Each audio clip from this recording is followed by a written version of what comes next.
Makan apa ya hari ini? Lapar banget nih. Coba lihat menu ah. Kayaknya nasi goreng enak sih. Ya, tapi uangnya habis. Coba ke vending machine deh. Gak ada GoPay lagi. Gimana ya?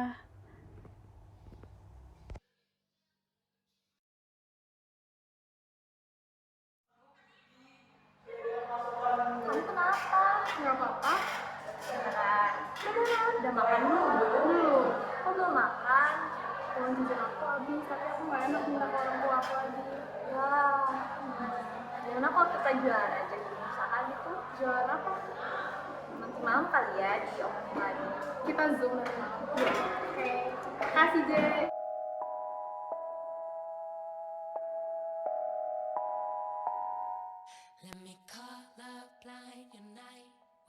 Assalamualaikum warahmatullahi wabarakatuh. Selamat malam guys. Jadi kan kemarin yang plan aku sama Jaja mau bikin bisnis bareng tuh, kan kita kemarin udah bagi-bagi kan pembagiannya kayak gimana buat bisnis plan kita. Mending sekarang kita review aja mau nggak dari awal sampai akhir yang udah dibagi kemarin. Boleh, boleh. Boleh, boleh. Ayo, ayo. Oke, aku share screen ya. Udah ada belum? Ada. Udah ada. Oke, jadi kan kemarin kita juga udah sepakat kan nama bisnis kita tuh mau Yumkis, yang berarti kita tuh jualan cookies yang lezat. Nah, jadi untuk eksekutif summary-nya itu, jadi cookies kita ini berasal dari kata Yumkis yang artinya Yum itu yummy dan Kiss itu cookies yang berarti kalau misalkan digabungin Yumkis itu adalah cookies yang lezat. Nah, Yumkis ini kan kita bakal diproduksinya di Bandung di Rumah Dita. Kemarin juga udah diomongin kan, terus tapi bisa diantar ke daerah Unpad Jatinangor atau sekitar Jatinangor. Nah, Yumkis ini juga diproduksinya pakai bahan-bahan yang premium dan kemarin juga kita udah diskusi buat punya 4 varian rasa, yaitu ada original, matcha, cookie monster, sama red velvet. Nah, Yumkis ini cocok buat cemilan setelah makan dengan harga yang affordable bagi kantong mahasiswa dan masyarakat Jatinangor. Jadi buat strategi pemasarannya juga, aku sih kepikiran buat ngeposting aja foto produk yang menarik dan berkonsep di IG kita. Terus boleh dilanjut nih sama bagiannya Cipa. Oke, lanjut ya. Jadi kemarin habis kita ngomong juga, aku udah coba ngerangkum dikit. Jadi problem yang di sini kan deket. Jadi target market kita itu adalah mahasiswa-mahasiswi Unpad dan masyarakat Jatinangor. Yang mereka ini tuh ada punya, yang kemarin kita bahas tuh ada 2 problem gitu yang mereka punya. Nah, yang pertama itu ada beberapa orang yang kalau misalnya makan makanan asin tuh kayak pengen banget habis itu makan makanan manis gitu. Tapi penjual dessert yang ada di daerah Jatinangor tuh menurut kita itu kurang affordable. Nah, jadi solusi yang udah kita bahas itu kemarin, jadi kita bakal ngejual cookies homemade yang terbuat dari bahan-bahan premium yang lezat dengan adanya tadi varian rasa yang udah disebutin sama Alina juga. Nah, dengan solusi yang kita propose ini bakal si customer-customer yang target market kita ini bakal dapetin benefit. Jadi yang pertama bakal dapet dessert yang terjangkau, terus kualitasnya baik juga kan. Terus dessertnya ini ada berbagai macam rasa, jadi biar nggak bosan gitu, bisa pilih-pilih mana-mana. Nah terus, jadi purpose-nya kita ini itu cocok banget buat market kita sebenarnya karena si varian rasa yang ada di cookies homemade ini tuh jadi bikin lebih menarik gitu, karena nggak banyak juga kan yang jualan cookies dengan varian rasa yang kita punya di Jatinangor. Terus habis itu, jadi makanya ini menurut aku sih sebenarnya bisa banget nih buat jadi bisnis opportunity buat kita, karena kayak gak banyak juga kompetitor yang jualan produk yang sama gitu di daerah Jatinangor dan harganya tuh semurah dan terjangkau kita buat mahasiswa. Boleh lanjut. Oke, jadi aku mau jelasin bagian aku ya. Di sini ada 3 key. Yang pertama key partner. Key partner ini berisikan dari supplier bahan pokok, supplier kemasan, kemitraan pembayaran online, dan pemilik fasilitas. Terus ada key activities atau aktivitas apa yang dilakukan itu. Yang pertama ada pembelian bahan baku, terus ada produksi, pengemasan, pemasaran, penjualan, dan evaluasi pengembangan. Yang terakhir ada key resources, yaitu yang terdiri dari SDM atau sumber daya manusia, fasilitas produk dan operasional, serta media sosial. Terus dilanjut yang lainnya tuh ada value proposition. Cookies handmade ini dibuat dengan bahan premium yang udah dijelasin sama Alima tadi. Terus ada 4 varian rasa. Ada cookie monster, ada red velvet, ada matcha, ada original. Terus value yang kita berikan juga yaitu kita menyediakan layanan free delivery untuk tujuan Jatinangor dan sekitarnya, terutama di dalam Unpadnya itu sendiri. Terus untuk customer relationship-nya itu banding diskon. Jadi untuk paketan itu bisa ada diskonnya gitu. Untuk channel atau medsos yang kami gunakan itu ada Instagram, WhatsApp, Line, dan Twitter. Untuk customer segmennya itu ada mahasiswa Unpad yang terutama mahasiswa farmasi S1 dan apoteker, terus ada masyarakat Bandung dan Jatinangor. Terus ada cost structure. Yang pertama ada bahan pokok yang terdiri dari terigu, mentega, bubuk perisa, dan lain-lain. Terus ada biaya operasional, terdiri dari transportasi, gas, dan listrik. Yang terakhir ada kemasan. Terakhir ada revenue stream, yaitu keuntungan dan hasil penjualan yang kita dapatkan.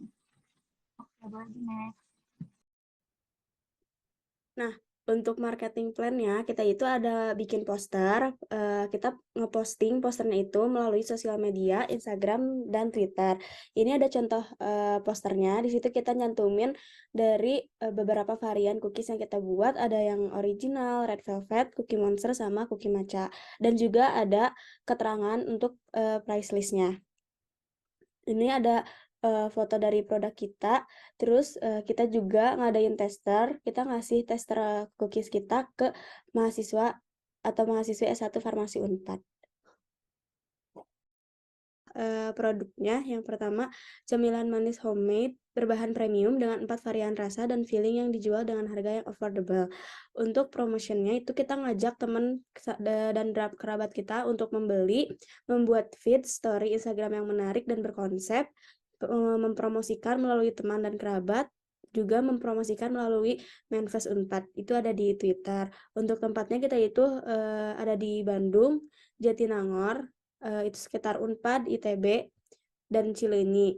Untuk price-nya itu satu cookiesnya itu kita jual seharga 8.000. Untuk satu bundle itu isi 4, bisa di mix gitu. Itu harganya 28.000 dan nanti kita rencananya bakalan bikin buat Christmas edition. Untuk customer-nya, kita itu target customer-nya itu masyarakat atau mahasiswa yang ingin cemilan manis namun memiliki budget yang pas-pasan.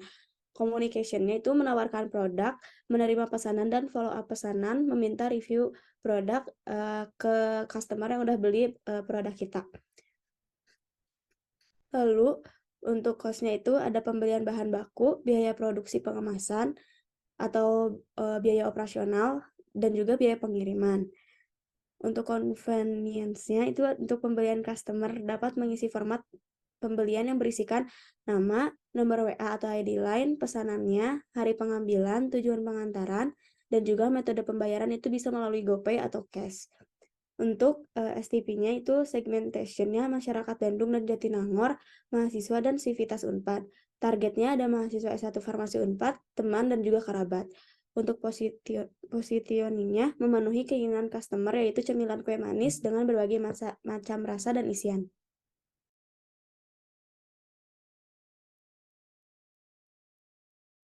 Oke, buat selanjutnya kayak yang udah kita omongin kemarin, kalau misalkan ketua dari bisnis itu ready, terus keuangannya dipegang sama Cipa, untuk pemasarannya sama Zera sama Alima, terus produksinya sama aku sama Raden juga.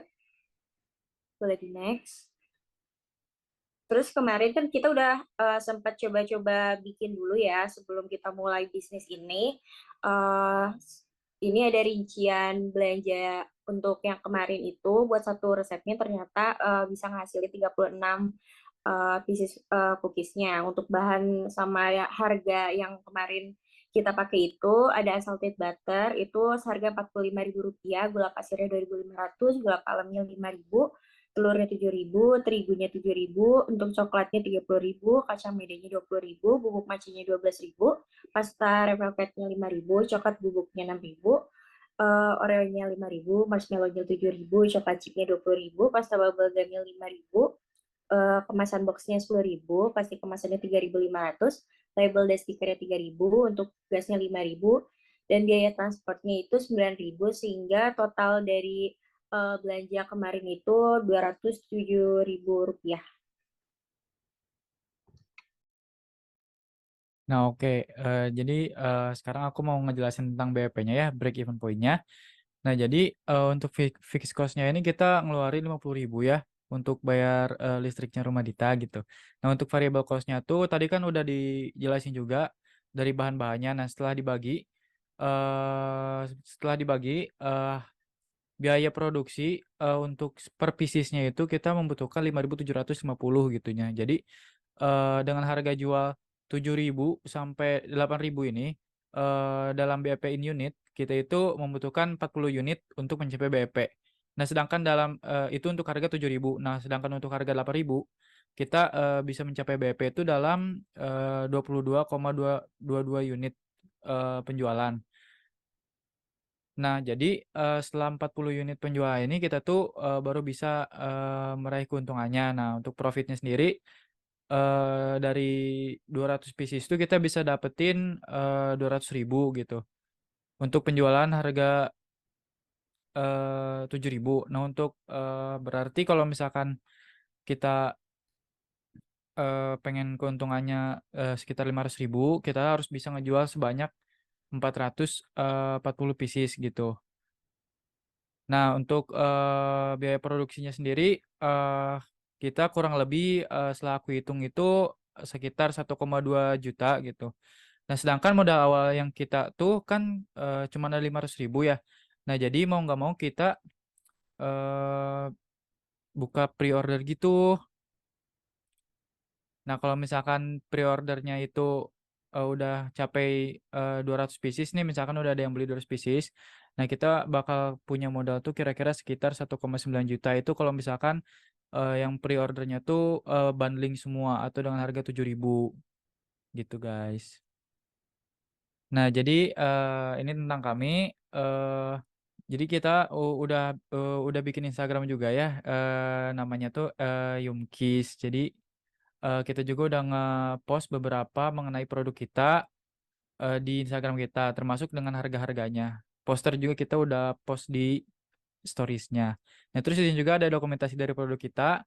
Jadi dari ada 4 varian rasa itu yang pertama tuh yang original, yang kedua red velvet, cookie monster, dan matcha.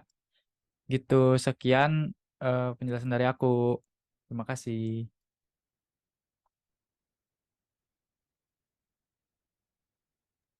Oke nih, jadi karena udah ngejelasin semua, jadi mungkin kita udahin aja kali ya.